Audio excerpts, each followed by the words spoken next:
Okay, now we're ready to build our addition on the back of the house. So this is our new 3D view. We've got the gaping holes that we demolished, and we're ready to start making some new construction finally. So we're going to get the demolition crew, tell them to take their sledgehammers and go home for now. I'm going to go to the L1 new work view, sorry. And I'm going to go down to page 4 of the handout, creating plan of new construction. And it's really not just a plan, we're creating the model of the addition to the house here.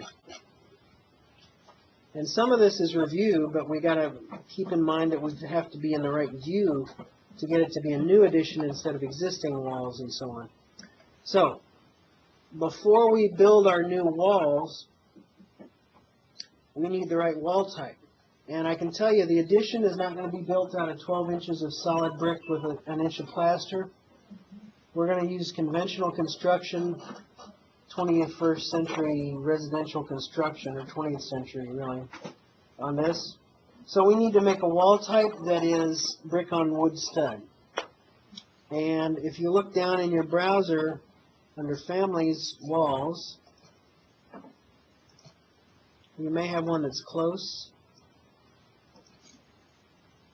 or we may not. I think I got rid of it so I'd make it a little bit more challenging for you. So you can't just create a wall type out of thin air. You have to duplicate one that's already there because you can't load walls. You have to use them in the project. So we're going to duplicate let's duplicate our brick and plaster wall. Duplicate. And it's going to put a space 2 at the end of the new one. So don't rename the one that was there, rename the new one. Right click, rename. And we want to call that, and I've got a screenshot in the handout here. Let me zoom in on it so we can see that. Okay, it's going to be exterior brick 3 5/8 with air 7/8 of an inch, sheeting board, which is what the SB stands for, 1/2, wood 2x6, and then gyp wall board 1/2 for a total thickness of 11 inches. So I'll make that as big as I can. That's one reason why these handouts are in a way easier to look at on the screen than if you print them. Because sometimes you really have to zoom in, unfortunately. So I go to that new wall type, I rename it. It's going to be EXTBRK for brick 3-5/8. So the way I like to name wall types is I like to kind of list from exterior to interior what each layer is and how thick it is in the name. So then I know when I go to grab a wall type, I know what I'm getting. 3 5/8 space, air 7/8 space, SB 1/2, which is sheeting board, then WD 2x6 space, GWB for gyp wall board, 1/2 space, and then 11 inches total thickness. Now if you don't want to do the math, you can just guess at the thickness and go in, and then when you edit it, and I'm going to turn on the preview just so we can see it. I want this middle layer to change from brick to wood stud layer.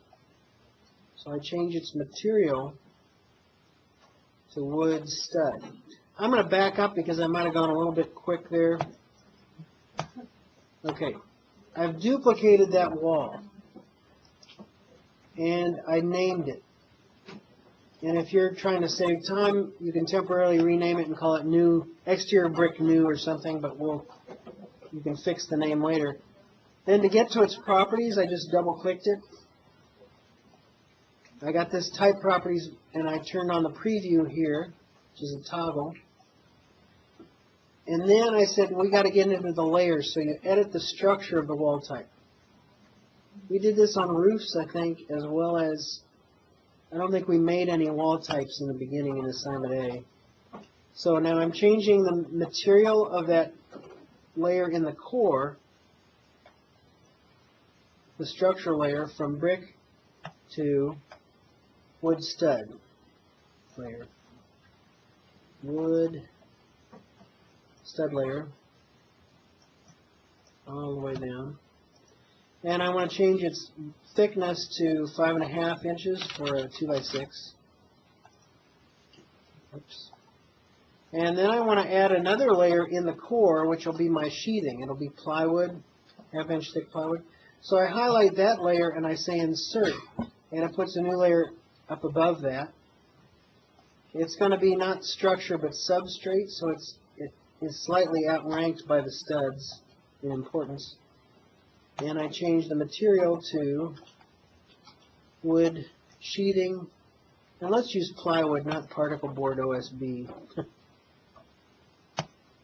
And then I'm going to change its thickness. I can't leave it at 0, so I've got to give it something. 1/2 inch is our sheathing board thickness.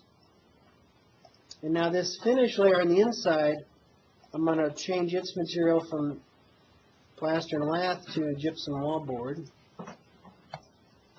And I'm going to change its thickness from 1 inch down to 1/2 inch for residential gypboard. And then I need to add my exterior finishes, which is going to be brick, airspace, and my Tyvek, basically, my air infiltration barrier. So I highlight the top core boundary row. I say insert 3 times.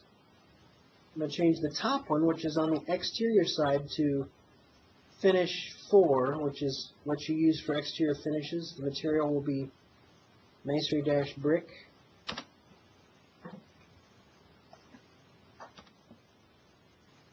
Okay, and the thickness, 3, so 0 space, 3 space, 5/8.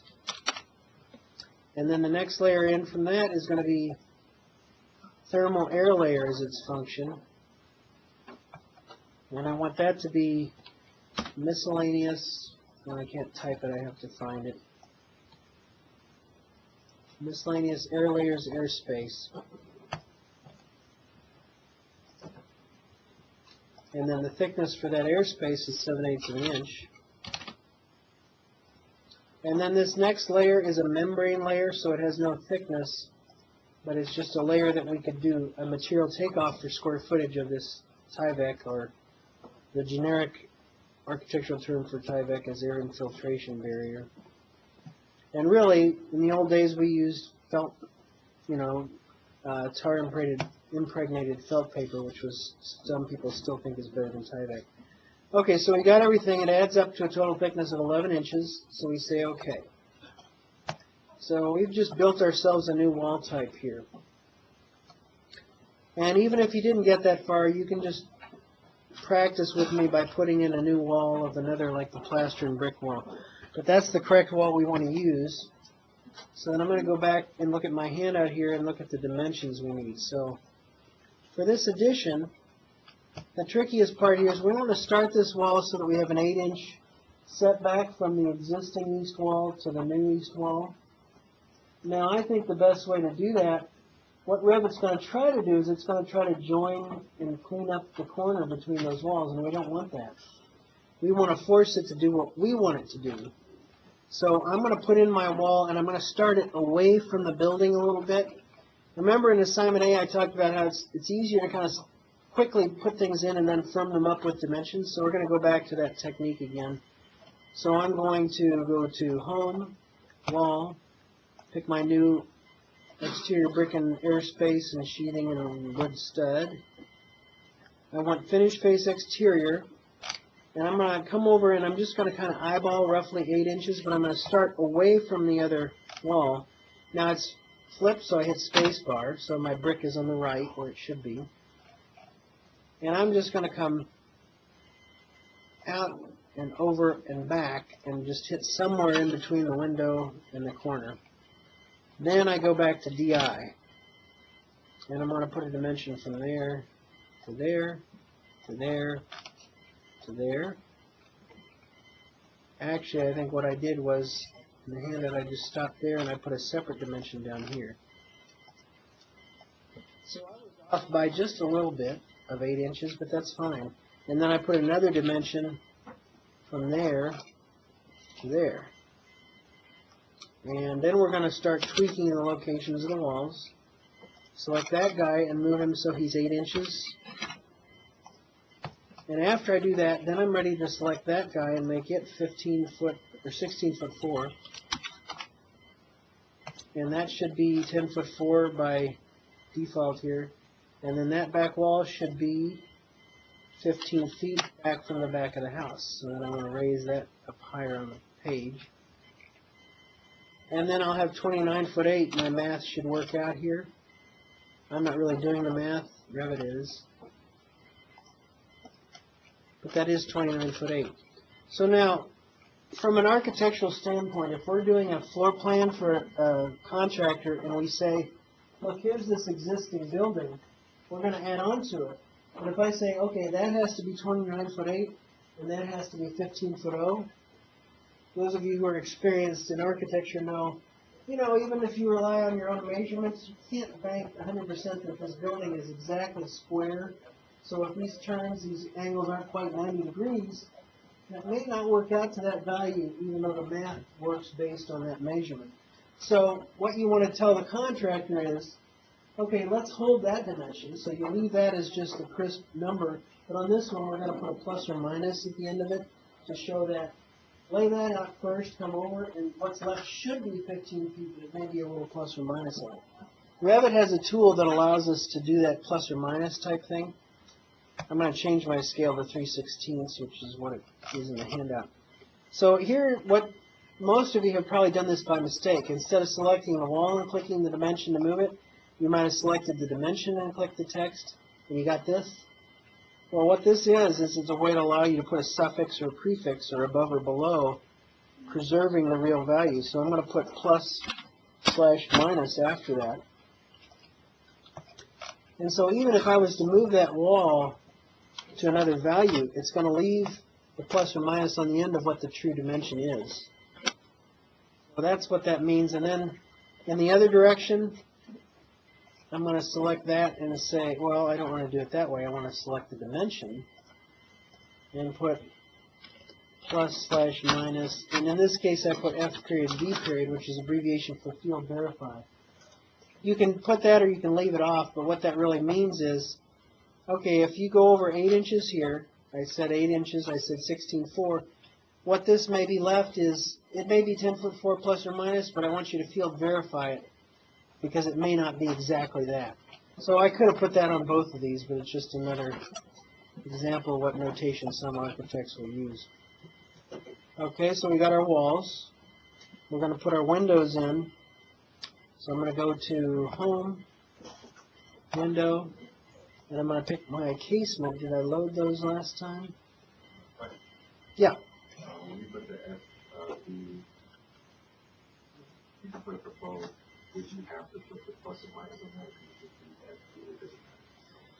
I think in terms of the way it should be worded, it makes sense to say plus or minus field verify, because then that indicates, okay, it could be a little more, a little less, but I want you to field verify it to confirm it. And, the field verify is really most important to put if you say, okay, I really don't want that to end up being 10 foot 8 because it might mess something up. So field verify it. And if they go out in the field and they lay it out and they say, oh, wait a minute, it's not even close to 10.4, it's like 10 foot 11, then hopefully the contractor will call you and say, well, I field verified it's wrong, is that okay? And then you can say, oh, no, I'm going to adjust something. Yeah, so, and you'd like to think that contractors will call you with things they find, but, that's why you got to find a good contractor to work with. You learn. So, how are we doing on this recording here?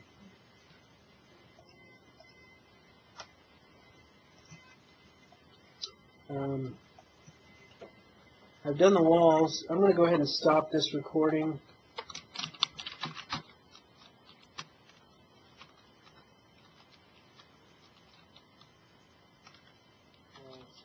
Wall type and new